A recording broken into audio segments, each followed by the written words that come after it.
자, 이번 차트는 건설공사 구조물 안전입니다. 지금까지 우리 쭉 해왔는 게, 이 건설공사 시험에 자주 잘 묻고 하는 것이 비계, 거푸집, 그 다음에 이 콘크리트, 이게 사실 중요합니다. 콘크리트 타설 작업 시 준수사항입니다. 콘크리트 타설할 때는 어떻게 해야 되는가? 당일의 작업을 시작하기 전에 해당 작업에 관한 거푸집 동바리가 우리 지금 방금 배웠던 거푸집 동바리가 설치해 놨는 것이 이상이 있나 없나, 변형이 있나 없나, 어제 설치했는 게 오늘 콘크리트를 타설하는데 이상이 있나 없나를 확인해야 된다, 그 이야기입니다. 변형, 변이, 동바리가 침하가 되었나 안 되었나를 점검하고 이상이 있으면 보수한다. 또 이 동바리, 거푸집, 변형, 변이, 침하 이걸 감시할 수 있는 감시인을 배치해라. 감시인을 배치해서 이상이 있으면 작업을 중지하고 근로자는 대피시킬 것. 이런 용어 단어가 아주 시험에 잘 나와요. 이상이 있으면 관리 감독자에게 보고하고 조치가 올 때까지 작업한다. 이렇게 용어를 쓰면 틀렸다 이 이야기입니다. 그렇게 시험에 묻습니다. 그 다음에 콘크리트 타설 시 거푸집 붕괴의 위험이 발생할 우려가 있으면 보강 조치를 할 것. 콘크리트를 타설을 집어넣을 때 거푸집이 무너질 위험이 발생한다고 판단되면 작업도 중지해야 되지만 보강 조치를 해라, 이런 이야기예요. 그 다음에 설계도 도면상에 콘크리트 양생 기간을 준수해라, 이렇게 됐습니다. 며칠까지는 놔둬라 하는 게 있다. 아니면 거기에 압축 강도가 5메가파스칼 이상이 되나 안 되나 확인을 해라, 이 이야기예요. 그 다음에 편심이 발생하지 않도록 골고루 타설해라. 요 5가지가 콘크리트 타설 작업 준수상 필기 시험에 아주 잘 묻습니다. 그럼 이건 말을 어떻게 바꾸느냐? 아까 제가 말씀드렸죠. 감시자를 배치해서 이상이 있으면 보고한다. 이런 용어는 안 된다 이 말입니다. 이상이 있으면 바로 작업을 중지해야 된다, 이런 이야기예요. 그 다음에 변형, 변이, 기둥 침하 이런 게 있으면 즉시 보수해야 된다. 요 사항은 필기 시험에 아주 잘 묻습니다. 이게 이제 거푸집이죠. 이 거푸집이 이렇게 삐죽 빠져나왔다든지 변형이 되었다든지 이상이 있으면 안 된단 말입니다. 동바리가 다 수직성상이 있는지, 이게 수직에서 약간 변형이 가 있다든지, 아니 수직을 안 되고 약간 경사직이 되어 이런 거 있으면 안 된다, 그런 이야기예요. 그래서 사전에 점검하고 이상이 있으면 보강시켜라. 또 이것을 이상이 있나 없나 확인해서 감시인을 거기에 배치해 두고 이상이 있으면 보강 조치도 하고, 이런 이야기예요. 콘크리트 타설 시 발생하는 이상 현상이 있는데 이것도 어쩌다가 물을 정도지 잘 묻지는 않습니다. Bleeding Latency Cold Joint라는 말이 있습니다. 블리딩이 뭐냐면은 콘크리트를 모래, 자갈, 흙, 그 다음에 시멘트 이걸 전부 다 혼합하잖아요. 그게 혼합수가 콘크리트를 딱 치면은 시멘트 입자, 여기에 콘크리트를 치면은 제일 밑에는 자갈이 더 있을 거고, 그 다음에 이제 굵기 순서대로 무게 비중에 따라서 쫙 밑으로 내려가고, 그 다음 제일 위에는 뭡니까? 혼합수가 뜨겠죠, 혼합수가. 이 혼합수가 위에 떠오르는 현상을 블리딩이라 합니다. 블리딩.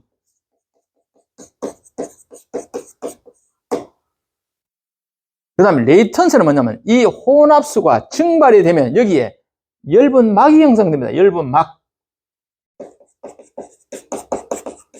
엷은 막이 형성된 걸. 이걸 뭐냐면은 레이턴스랍니다. 레이턴스. 엷은 막이 약간 약간 황색은 아닌데 노란색 약간 그런 엷은 막이 아닌 형성됩니다. 그걸 레이턴스라 합니다. 콜드 조인트는 뭐냐면 여기에 금이 간다는 겁니다. 이거는 원인이 뭐냐?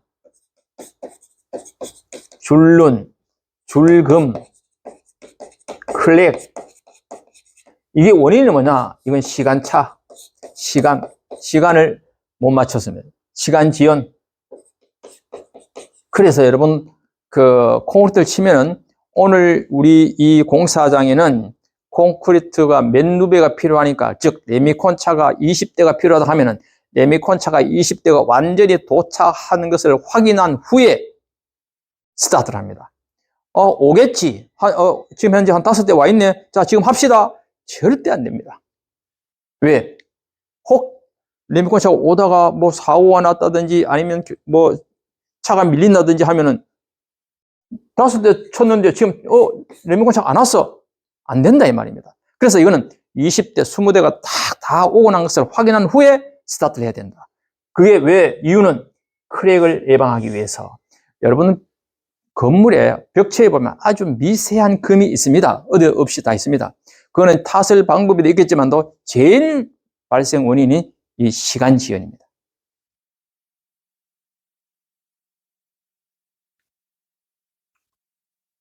그렇게 보시면 됩니다. 그 다음에 타설 시 점검사항, 거푸집의 부상, 이동 방지 조치, 건물의 보호 요철 부분의 내민 부분의 조립 상태 및 콘크리트 타설 시 이탈 방지 장치,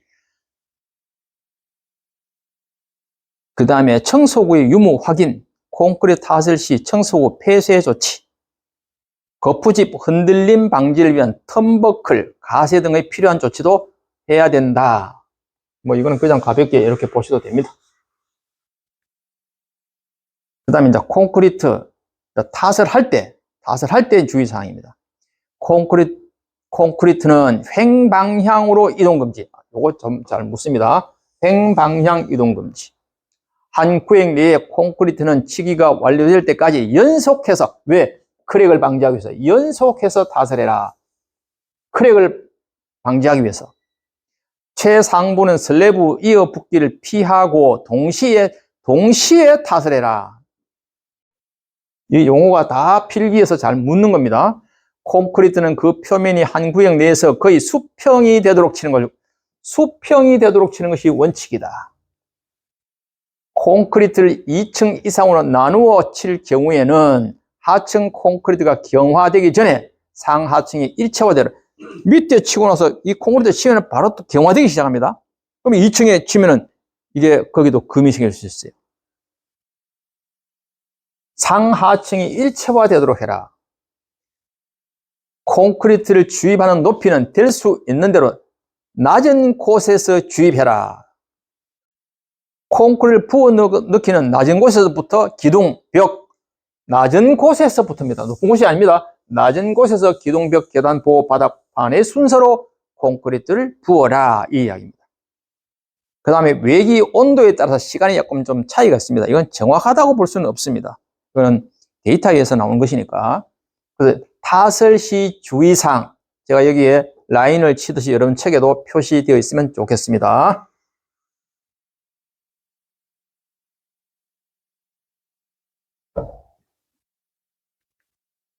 그 다음에 콘크리트 펌프 또는 타설 장비, 이게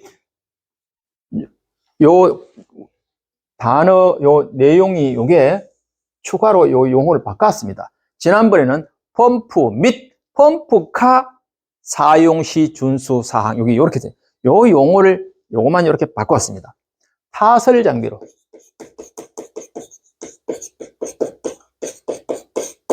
타설 장비는 펌프카,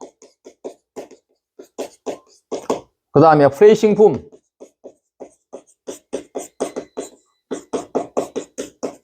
콘크리트 분배기, 요게 타설 장비로 이렇게 묶어놨습니다. 요 용어가 바뀌었습니다. 다른 건 똑같습니다. 그래서 작업을 시작하기 전에 콘크리트 타설 장비를 점검하고 이상이 발견하면 즉시 보수할 것. 그 다음에 건축물의 난간 등에 작업하는 근로자가 호스의 요동선, 이게 호스의 요동선이라는 말이 뭐냐면은 이 콘크리트 펌프카 레이싱 뿜에서 압력에서 팍 쳐올립니다. 그러면 이게 압력에서 막 이렇게 흔들립니다. 이게 요동선이라는 용이에요. 콘크리트 타설 장비의 붐을 조성하는 경우에는 주변의 전선의 등에 의한, 거기 만약에 전선이 이렇게 전기선이 이렇게 흐르면은 거기 닿으면 안 되겠죠? 그럼 뭐 해야 됩니까? 전기대 배웠습니다.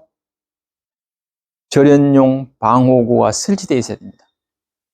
그래서 공사장에 보면은 여러분 전기줄의 전선에 보면은 주황색으로 다 이렇게 부착해 놨습니다. 그게 절연용 방호구예요. 그래서 주변에 전선이 있을 경우에는 적절한 조치를 해라. 작업 중에 집안의 침하, 아웃트리거, 손상, 이거는 펌프카를 말합니다. 펌프카가 집안이 침하되는 아웃트리거 손상에서 펌프카 타설 장비가 넘어지는 경우가 없도록 조치를 해라. 이런 이야기입니다. 이것도 잘 시험에 묻습니다.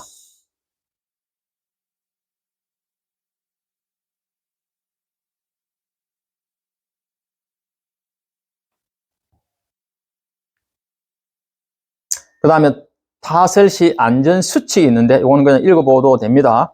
타설 순서는 계획에 의해서 실시한다. 콘크리트를 치는 도중에는 거푸집, 지보공의 이상 유무를 확인해야 한다.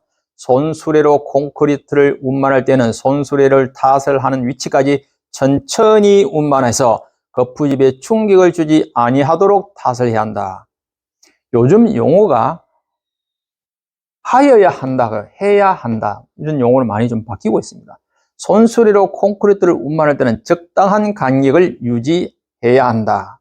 하여야 한다. 운반 통로에 방해가 되는 것은 즉시 제거하여야 한다. 이것도 그냥 참고로 보시면 되는 겁니다. 콘크리트 종류는 제가 생략하겠습니다. 그 다음 콘크리트 다지기. 콘크리트 이제 치면은 그 자체 압력에 의해서 쭉 잘 다져지지만은 코너와 같은 부분에는 다지기, 내부 진동기를 사용을 원칙으로 합니다. 다지는 장비 이름이 내부 진동기 사용을 원칙으로 한다. 콘크리트를 친 후 바로 충분히 다져서 밀실한 콘크리트가 되도록 한다. 콘크리트가 잘 그 공간이 공기가 들어가지 않도록 잘 밀실하게 되도록 해야 된다. 그 다음에 2층 이상 진동 다짐일 경우 진동기 바이브레이터를 아래층 콘크리트에 10cm씩 찔러본다. 과거에는 그렇게 해서 막대기 같은 거 푹푹 찔렀습니다. 진동기의 종류, 내부 진동기, 거푸집 진동기, 표면 진동기 뭐 이런 것이 있다. 이것도 가볍게 보셔도 됩니다. 다지기는 진동기 사용 시 준수 주의사항, 가능한 수직으로 사용해라.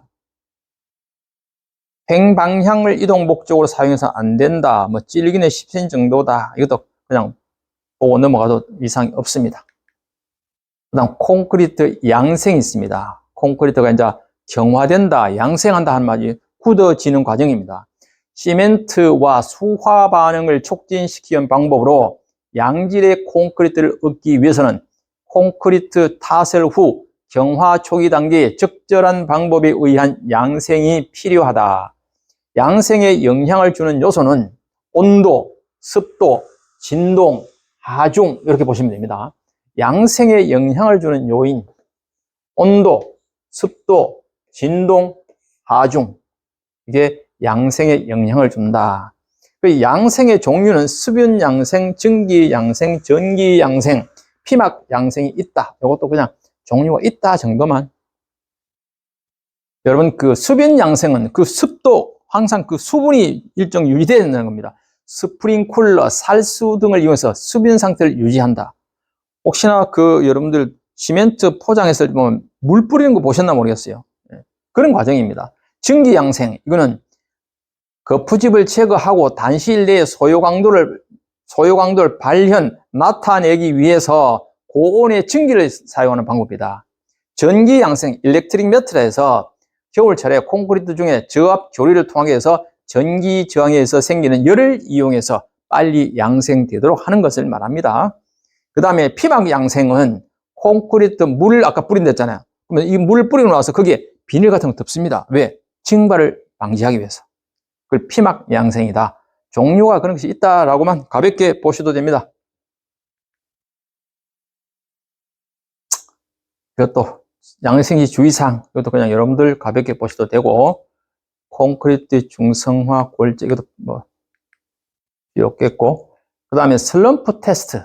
슬럼프 테스트는 좀 보셔야 됩니다. 슬럼프 테스트가 뭐냐? 반죽의 질기 시험. 이 말은 또 무슨 말이냐면은, 시멘트를 이렇게 모래, 자갈, 물, 시멘트를 이렇게 혼합수를 만들잖아요. 그것이 얼마나 적당한 거, 이것이 적당한지를 알아보는 테스트. 이게 슬럼프 테스트랍니다. 이 슬럼프 테스트는 이런 테스트 용기가 있습니다. 이런 용기에 요게 10cm, 요게 20cm, 높이는 30cm. 이런 용기에 시멘트, 콘크리트를 이제 혼합된 모래, 자갈, 물, 시멘트를 집어넣는 것을 여기에 이제 집어넣습니다. 넣고 나서 이걸 뒤집습니다. 용기를 뒤집습니다. 뒤집어가 용기를 빼냅니다. 용기를 제거합니다. 용기를 제거하면 이게 시멘트가 이렇게 된 모양에서 이것이 뭐 이렇게 되겠죠. 이 용기를 빼내면은. 그럼 원래 이 높이에서 이만큼 낮아졌습니다. 이걸 슬럼프치 값을 말합니다. S값을 표현합니다. 이렇게 시멘트, 콘크리트, 시공 연도를 측정하는 방법 중에 하나가 슬럼프 테스트다 하는 것. 여기에 요 수치, 용기의 사이즈를 한번 물었습니다. 요건 그렇게 보시면 되는데, 자, 그림 보시면 이런 거예요. 이런 용기에 담아서 이걸 뒤집어서 용기를 빼냈을 때 이게 슬럼프치다, 슬럼프 값이다 이렇게 부릅니다. 그래서 여기에 나오는 수치는 한 10년 되는데 딱 한 번 정도 이쪽에서는, 만약에 여러분 건설산업기사 시험 보려고 하면 좀 알아두셔야 되고, 그 정도다 그렇게 보시면 됩니다. 즉 기초 바닥 보이는 이 슬럼프 값이 5에서 진동 다지면 5에서 10cm, 기둥벽은 10에서 15cm, 이것이 적정한 슬럼프 값이다 이렇게 알아내는 것입니다. 반죽의 질기 정도를 알아내는 것이다. 이게 슬럼프 값이다. 그렇게 보시면 됩니다.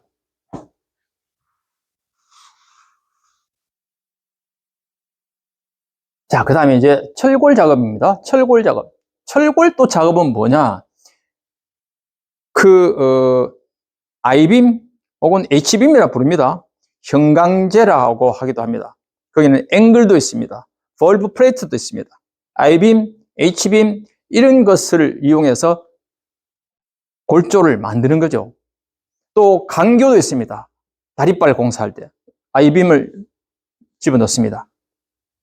그런 작업을 철골 작업이라 합니다. 철골 작업.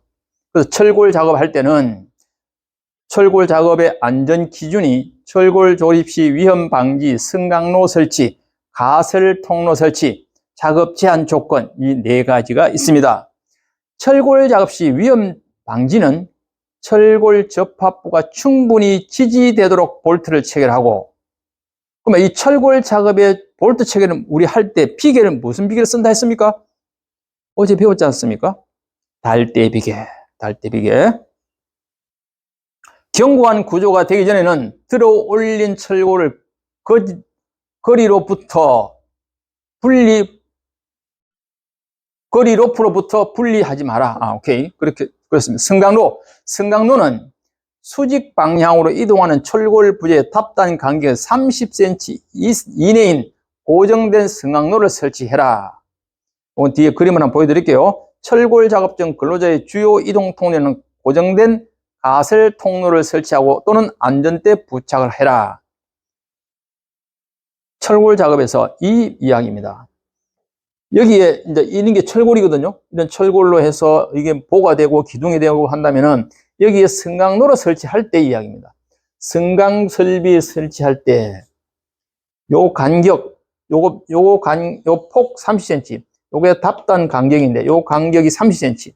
그 다음에 여기에 이게 뭡니까 이게? 사람 손으로 잡고 발로 밟고 해서 올라가는 통로가 될 수 있습니다. 이게 승강로나 승강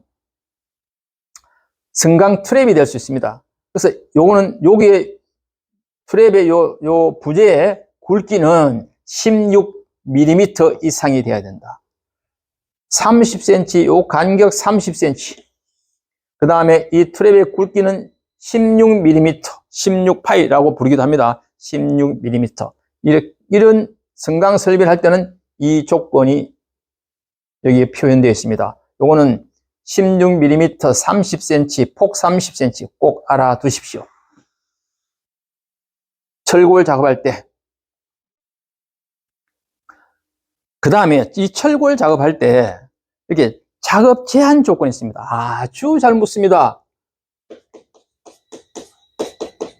풍속, 강우량, 강설량. 풍속은 바람은 초당입니다. 초당 10m. 10m per sec. 초당 10m 이상이 되면 작업을 하지 마라 이 이야기입니다. 강우량은 1시간에 1mm hour 시간 1시간에 1mm 이상의 비가 내린다면 작업을 하지 마라 그런 이야기예요. 강설량은 1cm hour 뭐 R자는 빼도 됩니다. 시간당 이상이 되면 작업을 하지 마라. 아주 잘 묻습니다. 이거는 작업형에서 더 잘 묻습니다. 혹은 필답형보다도 작업형.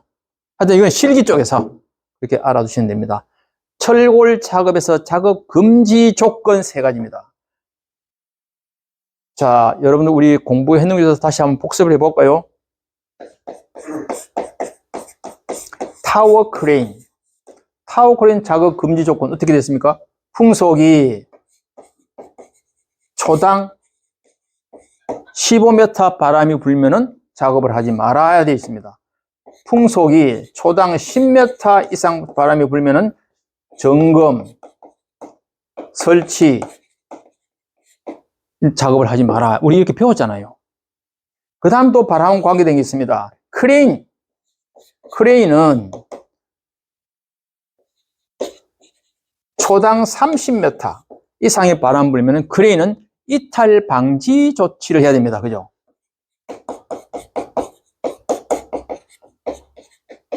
이탈 방지 조치를 해야 됩니다. 또 리프트, 승강기 또는 35m 초당 불면 여기는 받침수를 증가해라. 요게 우리 건설에서 기계 건설에서 배웠던 바람과의 관계된 요게 답니다.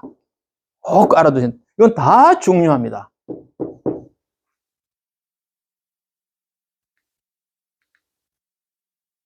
그 다음에 철골 공사에서 공작도 도면에 드로잉 할 때 표시되어야 할 사항들입니다.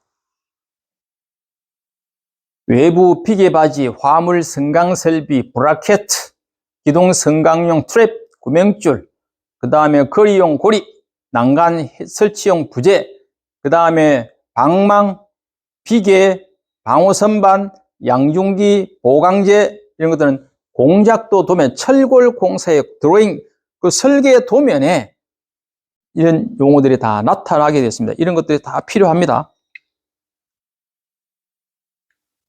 그 다음에 철골 공사 전 검토 사항이라는 말이 있습니다.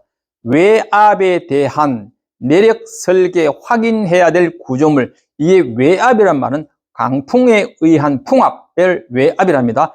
여기에 대해서 내력 설계를 확인한 구조물이 있습니다. 구조 안전의 위험이 큰 구조물인데 외부에서 오는 힘에 견뎌내는 것을 말합니다. 요즘은 지진이 많이 일어나니까 내진 설계를 한다는 말 많이 하죠. 요즘 내진 설계가 지진 8에 견뎌내게끔 설계를 합니다. 그래서 높이가 20m 이상인 구조물의 폭과 높이가 B가 1대4 이상인 구조물, 철골 양이 50kg 이하인 구조물, 폭과 높이의 비가 1대4, 높이가 20m 이상인 구조물, 단면 구조의 현저한 차이가 있는 구조물, 기둥이 타이플레이트형인 구조물, 끼워넣기 구조물, 그 다음에 이음보가 현장에서 용접하는 구조물, 이러한 6가지는 외압에 대한 내력 설계를 반드시 확인해야 된다 이 이야기입니다. 아주 잘 묻습니다. 요거는 수치를 많이 잘 묻습니다. 수치. 20, 14, 50, 타현. 이렇게 외울 방법도 있습니다만 이건 여러분들이 알아서 외워두시고, 높이가 20m, 구조물의 폭과 높이는 1.1대4, 철골량은 50kg, 현저한 차이가 있는 구조, 타이플레이트인 구조, 현장에서 용접으로 이음하는 구조, 이런 구조물은 외압에 대한, 즉 강풍이나 풍압에 대한 내력 설계를 반드시 확인해야 하는 구조물이다. 잘 묻는 겁니다. 철골 건립 작업 시 재해 방지 설비. 이건 읽어보셔도 되는 내용입니다. 용도, 사용 장소, 조건에 따른 재해 방지 설비, 고소 작업 시 추락 방지 설비. 고소 작업 시 추락 방지 하면 우리 많이 했습니다. 안전대, 안전난간대, 작업 발판, 추락 방호망 설치, 이건 공식화되어 있습니다. 그 다음 수직 구명줄. 여기에 쓰이는 수직 구명줄의 굵기는 16mm다. 이거 알아두십시오. 자, 이것도 한번 여러분 생각을 한번 또 제가 소환해 볼까요? 안전대에서 안전블록은 거기는 4mm입니다. 와이어프가. 근데 추락 방지대의 수직 구명줄은 몇 mm라고 배웠습니까? 8mm죠. 8mm. 그건 8mm고, 여기에 철골 작업할 때 구명줄을 설치는 16mm 이상이다. 이렇게 보시면 됩니다. 그 다음에 낙하 비례 비산 방지 설비에서 지상층 철골 건립 개시 전에 설치하고, 20m 이하일 경우는 1단 이상 설치하고, 20m 이상일 때는 2단 이상 방호 선반을 설치한다. 이 방호 선반, 즉 지면에서 10m 이내에 설치한다 이렇게 되어 있잖아요. 20m 하면 2단으로 설치한다 이렇게 보시면 돼요.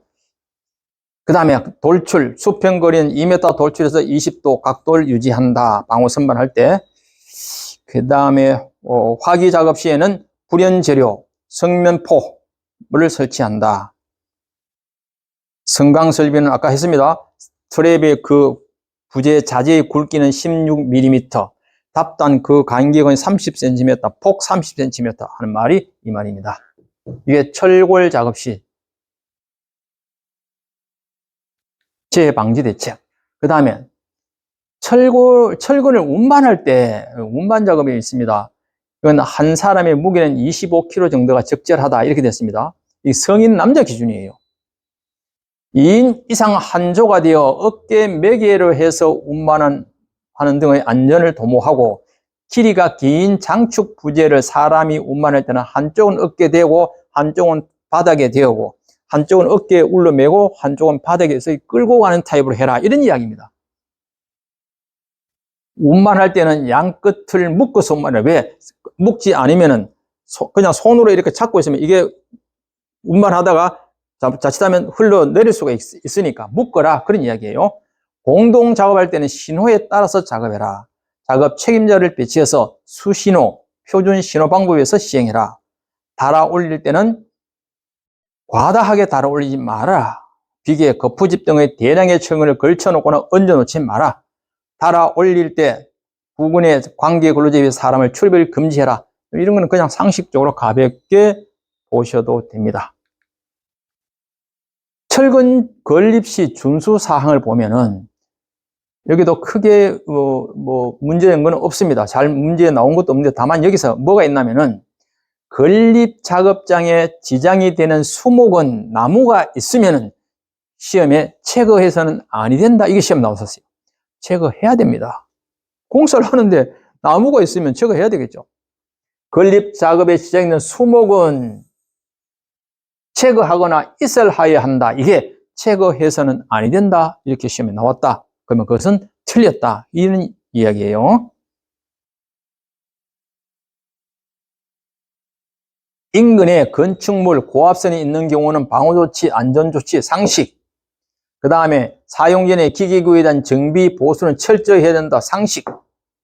기계가 계획대로 배치되어 있는가, 윈치는 작업구역을 확인할 수 있는 곳에 위치하였는가, 기계에 부착된 앵카 등 고정장치와 기초 구조 등은 확인해야 된다. 전부 다 상식인데, 요게 2번 건립작업장에 지장이 되는 수목은 반드시 제거하거나 다른 곳으로 이설을 해야 된다.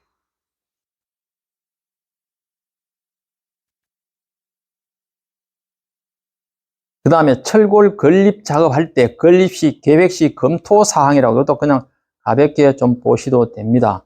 현장 건립 순서와 공장 제작 순서가 일치되도록 하고 어느 한 면만을 2절점 이상 동시에 세우는 것을 피해야 하며 한 스팬 이상 수평 방향으로 조립이 진행되도록 한다.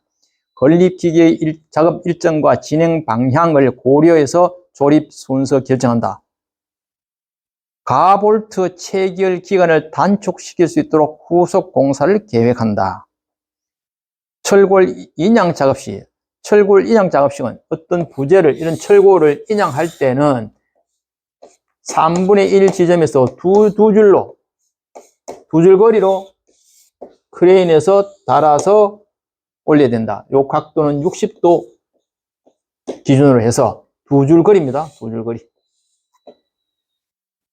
요게 균형을 맞으려고 하면 요게 3분의 1 지점이 됩니다. 3분의 1, 여기도 3분의 1 지점이 되죠.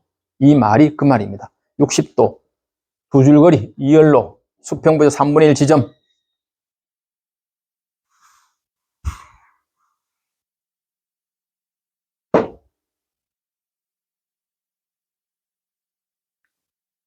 그 다음에 콘크리트 층압입니다.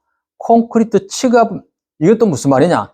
콘크리트를 탓을 하면 이게 어떤 기둥이 있으면은 이런 원형 기둥이 있다고 봅시다. 콘크리트를 치면은 이렇게 탓을 합니다. 그러면 이게 옆으로 미는 힘이 생긴다 이 말입니다. 옆으로 미는 힘이 생겨 이것을 측압이랍니다. 측압. 콘크리트가 유동하는 동안 중량의 유체압으로 수직재 거푸집에 작용하는 압력, 거푸집은 측압에 견딜 수 있도록 설계되어야 하고 측압은 콘크리트 윗면에서 거리가 단위 용적 중량의 꼽으로 표시한다. 요게 콘크리트를 치면은 요게 측압이 여기에 가장 큽니다. 왜? 여기가 제일 미치니까. 여기 압력이 제일 눌리니까 여기에 제일 압력이 크겠죠. 근데 이제 이게 자꾸 치다 보면, 콘크리트 치다 보면 여기 압력이 크다가 여기는 이제 정화되기 시작합니다. 계속 붙습니다. 그러면 여기 어느 지점에 가면은 이렇게 될 수 있습니다. 압이. 여기는 이제 정화되면 압력이 여기 줄어들거든요. 압력이 줄어듭니다. 이 지점이 여기가 최대치가 될 수 있습니다. 이걸 무슨 값이다? 헤드 값이라 합니다. 헤드 값. 측압의 헤드 값. 이렇게 부릅니다. 자, 이게 내용이 중요한 게 아니고 측압이 커지는 영향 요소가 있습니다. 이게 클라우드 마크입니다. 측압이 커지는 영향 요소, 클라우드 마크다. 거푸집 수평 단면이 클수록 전부 다 클수록 많을수록 이런 건데 여기 보면 철골 양이 적을수록 온도가 낮을수록 습도가 낮을수록 이런 용어가 나옵니다. 이걸 시험에 어떻게 내느냐? 온도가 높을수록 바꿉니다. 그러면 틀렸습니다. 그죠? 필기에는 다음 중 치갑이 커지는 영향 요인 중 맞지 않는 것은? 이렇게 물어요. 그러면 뭘 바꾼다? 습도가 높을수록, 온도가 높을수록, 철근량이 많을수록 이렇게 바꾼다 이 말. 다른 건 전부 다가 클수록 많을수록 이런 건데, 요거는 낮을수록 적을수록 요 단어가 있는 거 세 가지입니다. 이 용어를 바꾼다. 실기에는 네 가지를 쓰시오 합니다. 실기에 가면은. 그래서 그거는 여러분들 그때 한 네 가지 정도만 딱 실기 공부할 때는 알아두시면 되는 거예요. 치갑이 커지는 조건 영향 요소 아주 중요하다.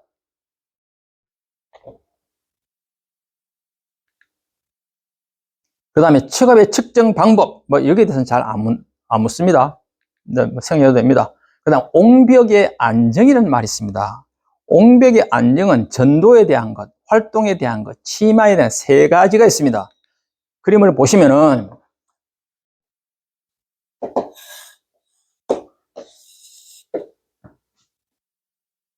여기 어떤 건물이 있으면은,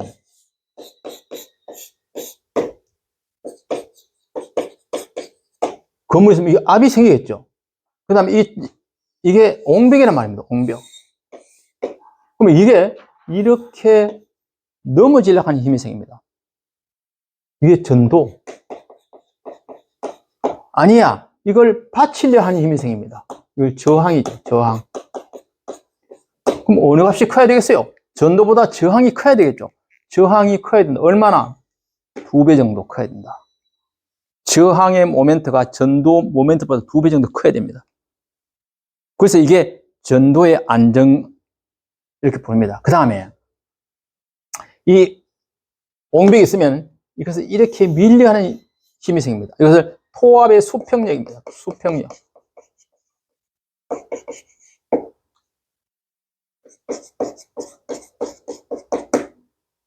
수평력에서 이거는 또 이렇게 밀려고 하는 힘이 생긴다 이 말입니다. 그러면 나는 버틸려 힘이 생깁니다. 이거는 수평 저항력이라 합니다.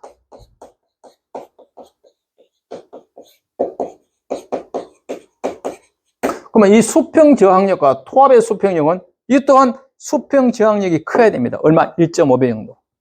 그래야 안전하다 이 이야기예요. 또 밑으로 꺼지는 침하, 이 눌리는 힘이 있습니다. 그러면 여기서는 나는 반발력이 있습니다. 반발력. 또는 1대1로 봅니다. 이 침하, 이것은 활동, 또는 전도, 요 세 가지가 옹벽의 안정도다. 이렇게 보시면 됩니다. 요 정도 보시면 됩니다. 이거는 필기에도 가끔 묻고 자주 묻지는 않습니다. 어쩌다 묻고 실기에도 혹시나 세 가지를 쓰시오 하면 요거 세 가지 쓰면 됩니다. 전도의 안정도, 활동의 안정도, 치마의 안정도.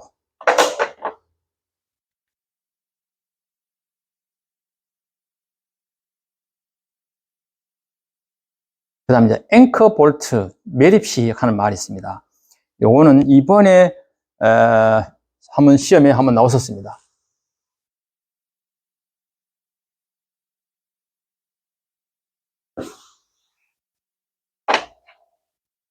이것도 자주 나오는 건 아닌데 어쩌다가 한번 묻기도 합니다. 여기 보시면은 이 기둥의 중심은 기준선 인접 기둥 중심에서 5m 이상 벗어나지 않을 것. 요겁니다. 기둥의 중심은 이 기둥이 있으면 이 기둥의 중심은 여기 이제 중심으로 보면 기준선입니다. 기준선에서 인접 기둥의 중심에서 5mm 이상 벗어나지 않을 것. 자, 이거는 기둥에 대한 중심에서 기준선을 봤을 때는 5mm 이상 벗어나지 않는다.